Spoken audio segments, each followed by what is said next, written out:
এই হাড়ির মধ্যে মহামূল্যবান কুচিয়া মাছ, যা বিশ্ববাজারে অনেক মূল্য। কিন্তু এই কুচিয়া মাছ যারা ধরেন বা সংগ্রহ করেন, তাদের জীবনটা আসলে কেমন?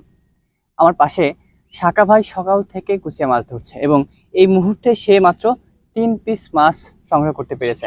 দেখেন, অনবরত এক দৃষ্টিতে কুচিয়া মাছ ধরার লড়াইয়ে সে লড়ছে। কিন্তু এই লড়াইয়ে তার অনেক বিপদ হতে পারে, যেমন সাপ, পোকামাকড় কামড় দিতে পারে, তাতে প্রাণহানি হতে পারে। শাকা ভাই বলছিলেন যে মাত্র 200 থেকে 250 টাকা কেজি দরে তিনি বিক্রি করতে পারেন, কিন্তু বিশ্ববাজারে এর দাম রয়েছে অনেক বেশি। কুচিয়া মাছের কিন্তু ব্যাপক উপকারিতা আছে। যারা রক্ত স্বল্পতায় ভুগছে তারা কিন্তু কুচিয়া মাছ খেতে পারেন, বা হাড়ের সমস্যা যারা আছে তারা কিন্তু কুচিয়া মাছ খাবেন, এতে ভালো উপকার আসবে।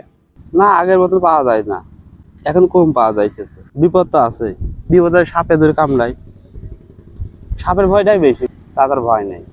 আগে তো 450 টাকা করে হইতো, আর এখন হইলে 250 টাকা কেজি। তো বড়শি দিয়ে ধরি, হাত দিয়ে ধরি, হাত দিয়ে বেশিরভাগ ধরা হয়।